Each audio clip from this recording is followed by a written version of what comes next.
A greedy clerk shortchanged a blind man's dog food. 30 bikers paid him in pennies. Hello everyone. Before we begin today's story, I have a small favor to ask. Please hit subscribe and turn on the notification bell so you never miss our channel's new videos. It's quick, free, and the best way to support us in bringing you more dramatic stories. Your support means the world to us. Where are you watching from? Drop your city or country in the comments below. Thank you very much. I rolled those quarters myself, son. It should be exact. Harold Jenkins's voice held on to the last thin piece of dignity he had left, even as his wrinkled hands moved across the cold supermarket tile, searching for scattered quarters he could not see, the frayed leather leash of his guide dog resting beside one trembling knee.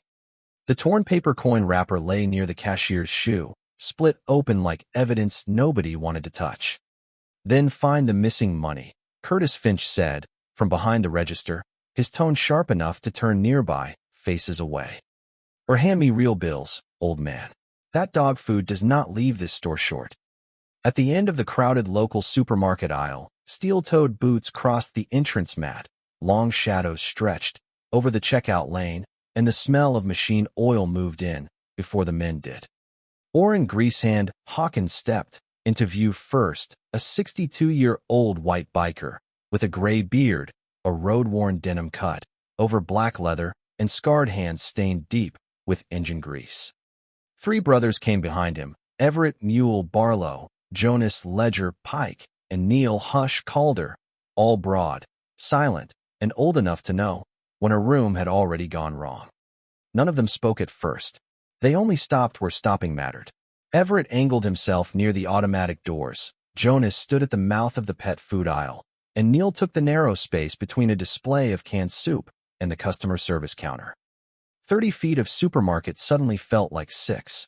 Harold's guide dog stayed still at his side, trained and patient, while Harold gathered one quarter, then another, his fingertips brushing grit, spilled sugar, and the edge of the torn wrapper. The bag of dog food he had come for sat upright near the belt, a 22-pound sack, with a yellow sale tag folded under one corner. He had counted for it at home. He had wrapped the quarters at his kitchen table, with both hands flat against the paper, feeling every stack twice before sealing it. Curtis had taken the roll, pressed his thumb into the seam, torn it open on purpose, and let the coins scatter before declaring it short. The ceiling fan above the checkout rotated, with a dry metal scrape, and bursts of winter air pushed through the front door seams every time another adult customer entered or left. Harold lifted his chin toward the sound of Curtis's breathing. I did not bring a 50, he said. I brought what I owed. Curtis leaned over the counter, cheeks flushed under the fluorescent lights. Then you should have brought somebody who could count it for you. That sentence landed harder than the coins. Orrin took one step forward, slow enough that every cartwheel in the lane seemed to stop. His grease-stained hand rested on the edge of the conveyor belt, not as a threat, not as a demand, but as a line. He looked at the torn wrapper, the quarters spread across the tile, the old man still on his knees, and the leash worn nearly pale, where Harold's thumb had held it for years. Orrin removed his dark glasses and lowered his voice. Sir, he said to Harold, you do not need to stay down there. Harold froze, embarrassed by the kindness more than the cruelty. Orrin bent at the knees, bringing himself closer without crowding him, and slid a clean paper towel from the coffee station toward Harold's hand. For your fingers, he said. Behind him, the 3 bikers did not move. Their silence filled the checkout lane. Curtis glanced at the doors, then at the pet food aisle, then at Marlene Keats, the adult store manager beginning to step out from behind a freezer display.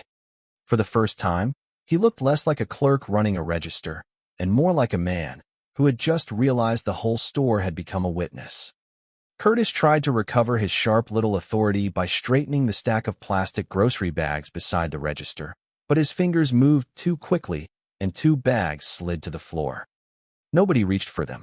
Orrin kept his scarred, grease-stained hand on the edge of the conveyor belt and looked down at Harold, who was still holding the paper towel, as if he was not sure he had permission to accept it. What kind of food does your dog need, sir? Orrin asked. Harold swallowed. then turned his face slightly toward the 22-pound sack beside the belt. "Chicken and brown rice," he said. "Same brand every month. He cannot handle the cheap kind. It upsets him for 2 days." His guide dog stood close enough that Harold's knuckles brushed the animal's harness, calm in the tight aisle, while carts, shoes, and nervous adult shoppers formed a half-circle around the scene. Curtis lifted his chin. "This is not a charity counter," he said. The roll was short. Orrin did not look at him yet.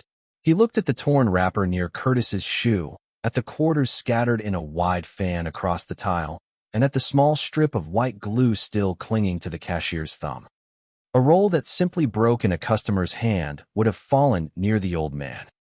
These coins had sprayed outward from the register side. That mattered. Everett stayed by the doors, with his arms folded, blocking nothing, touching no one, but making every exit feel watched. Jonas stood at the entrance of the pet food aisle, his eyes moving from the price tags to the register screen. Neil remained near the customer service counter, shifting one broad shoulder just enough to keep the winter draft off Harold's back whenever the automatic doors opened. Curtis saw all of it and spoke louder, as if volume could make the facts smaller. "He handed me bad money. I told him to pay with bills. That is store policy." Orrin finally turned his eyes to him. "Show me the policy." The words were quiet.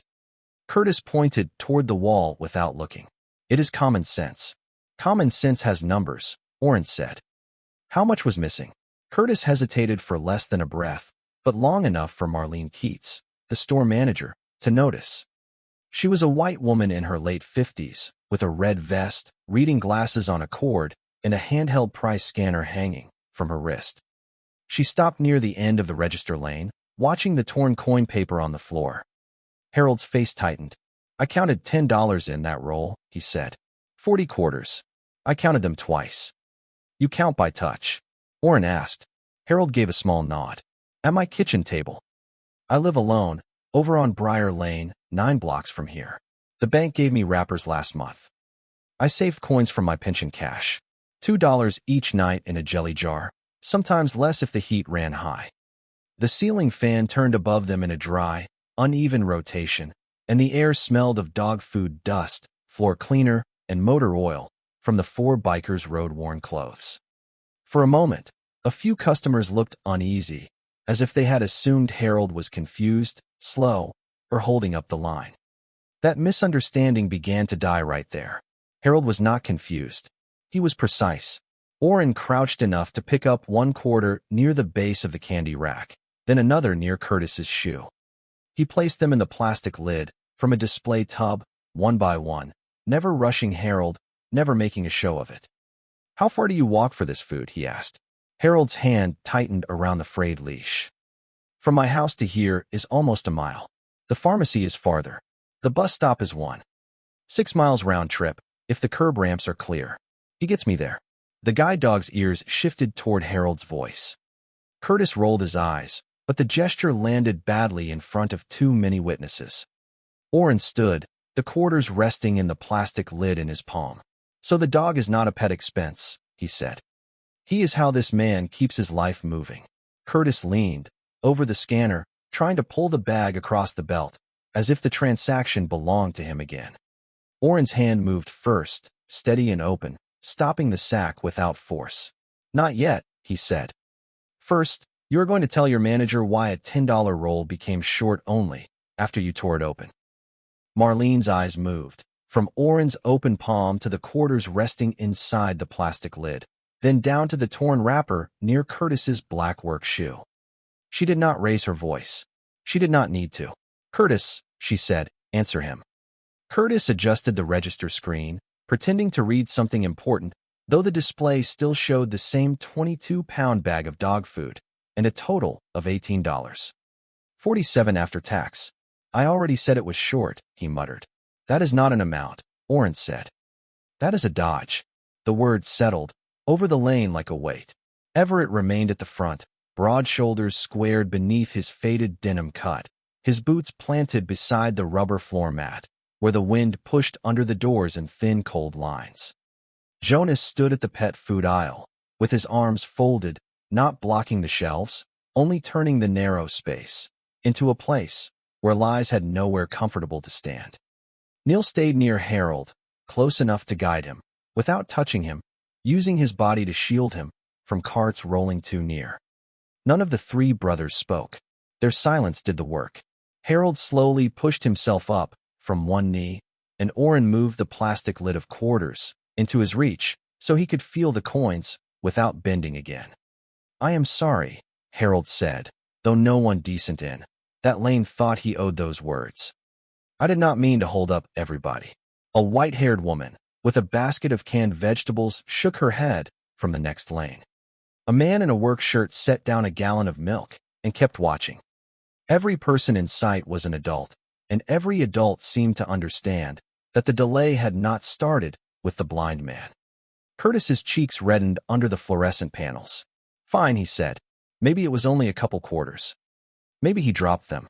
Orrin looked at the wide scatter pattern across the tile, then at the counter height, then at Harold's careful grip on the leash.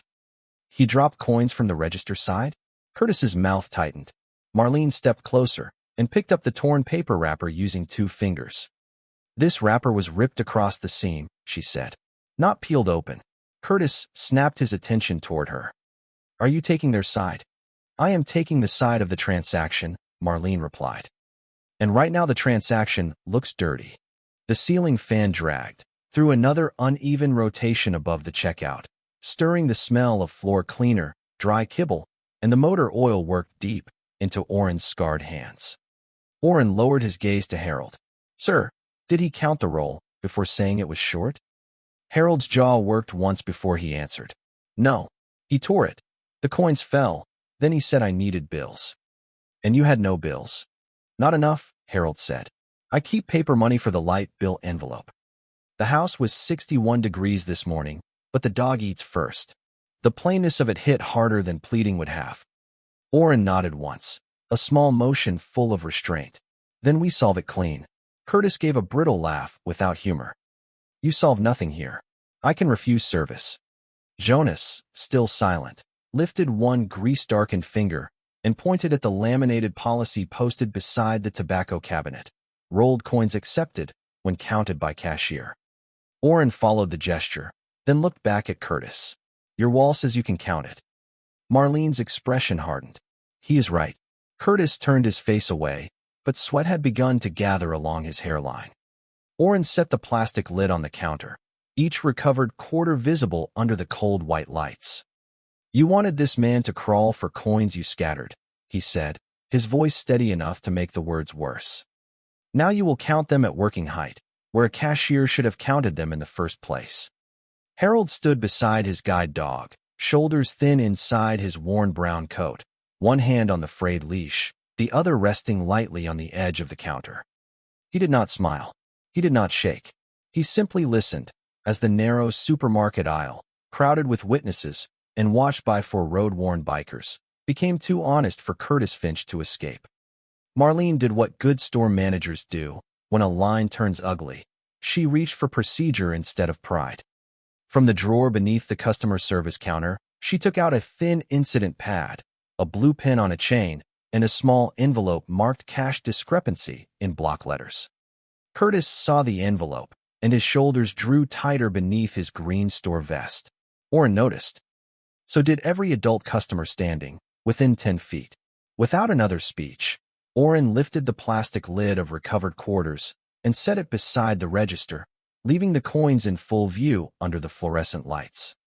Harold stood at the counter, with one hand flat on the edge, his guide dog steady against his leg, the frayed leash looped twice around his fingers. The 22-pound sack of chicken and brown rice dog food still rested on the belt. It's $16.99 shelf tag bent at one corner, waiting like the whole store was waiting. Marlene turned the incident pad toward Curtis. "Write the shortage amount." Curtis stared at the page. He did not write. Everett remained near the automatic doors, his presence quiet and broad as the wind pressed through the seals behind him. Jonas shifted one step along the pet food aisle, giving a woman with a basket room to pass, while keeping his eyes on the register. Neil moved behind Harold, without touching him, guiding another cart away with a small motion of his palm, then returned to stillness. The brotherhood did not need extra words. Their bodies made the aisle honest. Curtis picked up the pen, then set it down again. I do not know the exact amount, he said, his voice thinner than before. Marlene's face did not soften. You refused a customer's payment over an amount you did not count. Curtis looked toward Orrin, as if the biker had caused the question to exist. Orrin only folded his scarred hands in front of him, oil dark in the lines of his knuckles, and waited. The ceiling fan above the lane dragged through another dry rotation, stirring the smell of kibble dust and winter air. Harold's mouth tightened, not in anger, but in the old discipline of a man trying not to become a public burden. I can come back another day, he said quietly. Orrin shook his head once. No drama. Just refusal. He reached to the lower shelf beside the register, took one of the empty coin wrappers from a small bank-supplied bundle Marlene had placed there, and laid it next to the torn one. The comparison was plain. One wrapper opened clean along its glued seam. Harold's wrapper had been ripped across the middle, the paper fibers stretched and ragged. Marlene wrote the time at the top of the incident pad for 42 p.m.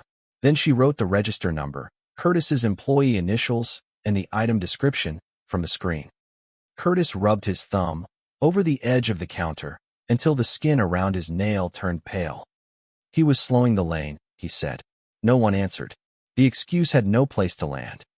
A man in a brown work jacket quietly moved his groceries to another register. A woman with reading glasses set her basket down and stayed.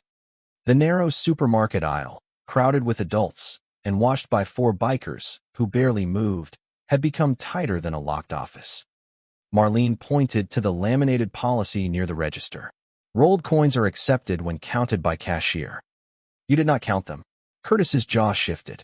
The wrapper looked wrong. Orrin's eyes went to the torn paper. After your hands touched it. That was almost all he said, and it was enough. Marlene slid the clean wrapper toward Curtis, then placed the recovered quarters beside it. Count 40, she said. At the counter, where he can hear every step of it. Curtis reached for the coins, but his hand stalled when Harold turned his face toward the sound of movement. The old man was not asking for mercy now. He was listening for the truth. Curtis counted the recovered quarters, with Marlene watching the pad, and Harold listening beside his guide dog. One by one, the number reached 40. $10 exactly. The clean wrapper sat ready, untouched except by Marlene, and the torn one lay beside it like a small paper confession. Curtis did not apologize. He only pushed the coins forward, his mouth tight, his eyes avoiding Harold's face. Orrin studied him for a moment, then moved the 22-pound sack of chicken and brown rice dog food closer to Harold's hand, so the old man could feel the sealed top and know it had not been taken away. The gesture was quiet. It said enough. Marlene entered the corrected payment into the register and placed Harold's receipt on the counter, but Orrin did not step back from the lane. He looked toward Everett, then Jonas, then Neil, and each man understood, without needing an order. Everett opened the front path by shifting nearer to the doors. Jonas rolled 2 empty carts from the pet food aisle. Neil took another from beside the customer service counter and guided it into line with his boot, careful not to crowd Harold or his dog. Curtis stared at the carts. What are you doing now? Orrin looked at the shelf sign above the aisle. Shopping. That was all.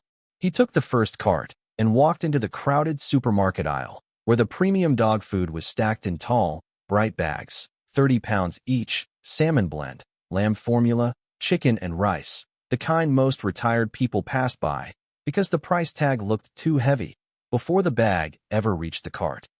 Jonas pulled one bag down with both hands and set it flat. Everett loaded another. Neil checked the shelf labels and turned the bags so the prices faced up for Marlene to scan later. They moved without hurry, without display, leaving space for adult customers to pass.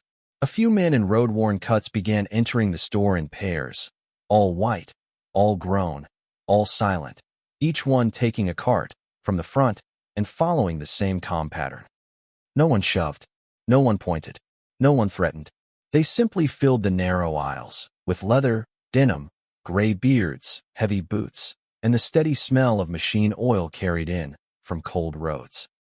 By the time the first row of carts returned to Curtis's lane, the Brotherhood had reached 30 bikers total, counting Orrin, Everett, Jonas, Neil, and every brother who had entered behind them. Marlene checked the aisle and counted under her breath, stopping at 30 grown men spread across the lanes, the doors, and the front registers like a disciplined wall. Orrin placed a 30-pound bag on the belt himself, then another behind it, then another, until the rubber surface was covered in premium dog food, and the barcode scanner had to be angled by hand. Curtis's eyes moved from bag to bag. The total climbed past $100, then past $300, then kept going. Orrin reached into the inside pocket of his denim cut and pulled out a canvas bank pouch stained with old grease along the seams. Everett set down 2 more pouches. Jonas placed 3 on the counter with handwritten labels. Neil added a coffee can filled with rolled pennies and loose copper. Around the store, more pouches appeared from jacket pockets, saddlebags carried in by hand, and a small metal cash box with a taped lid. Curtis stared at the copper-colored pile forming beside his register. His face lost its color in patches. Orrin rested both scarred hands on the cart handle. "Cash is accepted here," he said. Marlene looked at the policy, then at Curtis. "Yes," she said. "It is." Orrin nodded once toward the pennies. "Then he can count it." The lane went still. Harold held his receipt and the frayed leash, understanding slowly what the silence had become. Curtis had made a blind man crawl for coins. Now 30 bikers had brought him a mountain of them. Marlene cleared the end of Curtis's lane, with the careful patience of a woman making sure every rule would be followed in daylight. She brought out 2 plastic counting trays, a roll of receipt tape, and a clipboard from customer service, then wrote the first total from the register in large numbers, where Curtis could not pretend to miss it. The premium dog food filled 3 carts, and half the belt, 30-pound bags stacked, with their barcodes turned upward, each one scanned cleanly before it was moved aside. The total sat on the screen like a sentence, $684. 32. Marlene immediately closed Curtis's register lane, printed a suspended transaction slip, and moved the count under customer service cash control procedure, so no other shopper had to wait behind it. Curtis stared at the pennies, as if they had multiplied, while he watched. Orrin did not smile. He only opened one canvas pouch and tilted a careful stream of copper into the first tray, stopping before it spilled over the raised edge. Everett stood near the doors, keeping the front path orderly, while the wind pressed cold air through the seams. Jonas held the clipboard and marked each counted tray with a short pencil line. Neil stayed beside Harold, one shoulder angled between the old man and the crowded lane, while Harold sat on a plastic chair Marlene had brought from the service desk. The guide dog rested at his feet, steady beneath the harsh lights and the slow movement of carts. Curtis put both hands into the first tray and began separating pennies into stacks of 10. His fingertips moved fast at first, powered by anger, then slower as the copper spread wider than his patience. Marlene watched every stack before Jonas marked it. Orrin added no extra speech. The lesson needed no decoration. A man who had made a blind customer crawl across cold tile was now bent over his own counter, proving 1 cent at a time that inconvenience felt different when it belonged to him. Adult customers shifted into other lanes, but many stayed close enough to witness. A retired-looking woman in a quilted coat placed Harold's original receipt into his hand when it started sliding off his knee. A delivery driver in a brown jacket moved a loose cart away from the guide dog without asking for attention. Small kindnesses gathered where cruelty had made a mess. Curtis counted $5 in pennies, then 10, then 20, his hairline damp under the fluorescent panels. The ceiling fan kept moving the dry air above the checkout, and every few minutes Marlene tore a strip of receipt tape and wrote a subtotal by hand. No one rushed him. That was the punishment. Every penny had to be handled the way Harold's quarters should have been handled, clearly, accurately, at working height, with respect for the person paying. When Curtis tried to sweep a partial stack into the counted side, before Marlene checked it, Orrin placed 2 grease-stained fingers on the edge of the tray and waited until Curtis moved it back. No force, No threat, just correction. Harold turned his face toward the counter. Is he counting it? He asked. Neil answered gently, using only what was needed. Yes, sir. Harold nodded once and folded both hands over the frayed leash. Curtis heard that calm answer and looked smaller than he had 5 minutes earlier. Another pouch opened. More pennies filled the tray. Jonas wrote the next subtotal, neat and exact. Everett guided an adult customer around the waiting carts with a slight motion of his hand, then returned to stillness near the doors.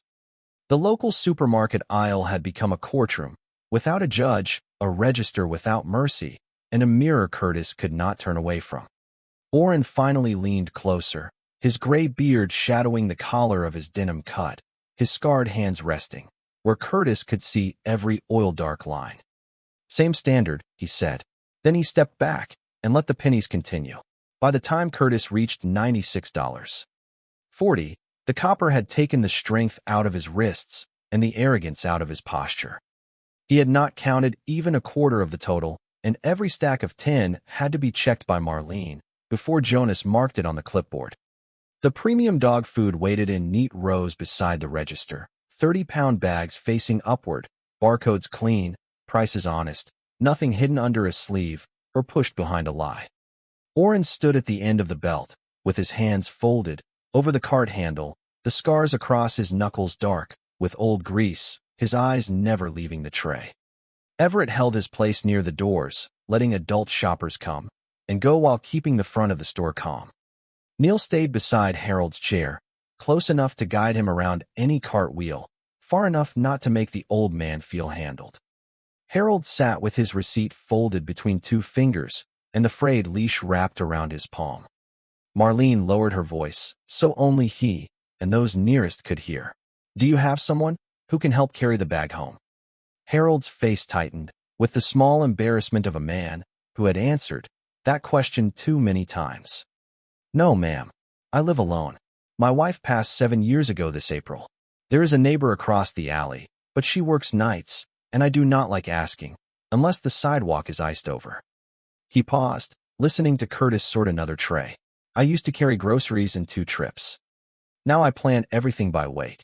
Milk first week, dog food second, heat bill third if the month is kind. No one filled the silence too quickly. That made his words larger. He explained that his guide dog, a steady old service animal named Moses, knew the 9-block route, from Briar Lane to the supermarket, the curb cut by the pharmacy, and the cracked slab near the bus stop that could turn an ankle if a cane found it too late. Harold fed Moses before he made coffee for himself, not because anyone told him to. Because Moses got him through the world.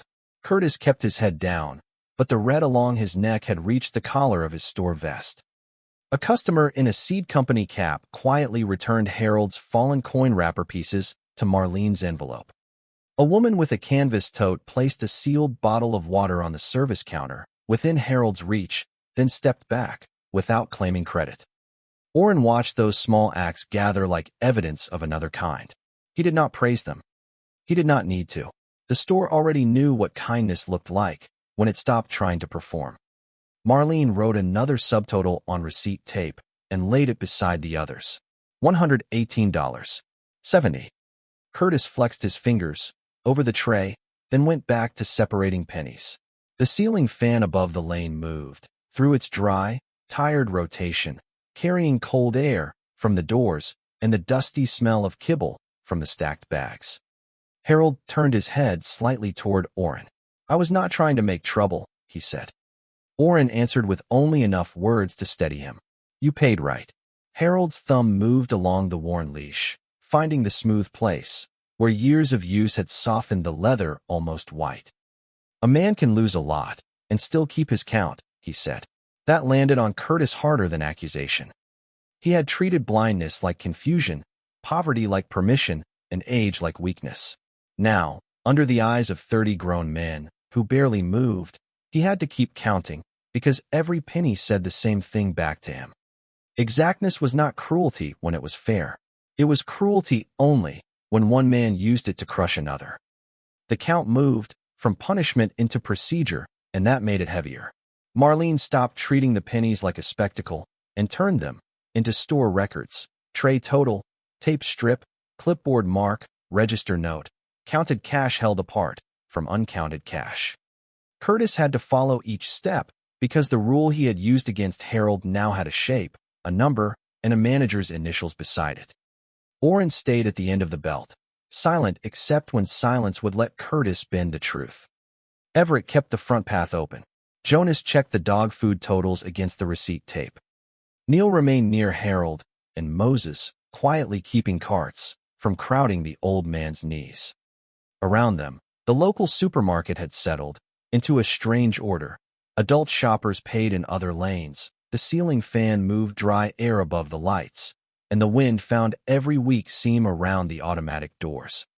Curtis's fingers slowed after $142.60. His shoulders had rounded. The green vest, that once looked like authority, now looked like cloth hanging on a man trapped by his own standard. Marlene set another strip of receipt tape beside the others, and finally spoke to him in the tone of a supervisor, not a bystander. You will finish the current tray. Then you will complete the incident statement. Curtis looked toward the mound of copper still waiting. This will take all night. Orrin did not answer. He only looked at Harold's cleanly wrapped quarters, now stacked beside the corrected receipt. The comparison was enough. Curtis returned to the tray. 10 pennies became a stack. 10 stacks became $1. Each dollar became a pencil mark from Jonas. No biker laughed. No biker leaned close. No one needed to. The pressure was in the patience. At $168.00, Marlene slid the incident pad directly in front of Curtis and placed the torn wrapper in the cash discrepancy envelope. Write what happened to the customer's roll, she said. Curtis held the pen above the paper, and for several seconds his hand did nothing useful. Then he wrote that the roll opened during handling. Marlene crossed out the weak phrase with a single line. Accurate. Curtis's jaw tightened. He wrote again.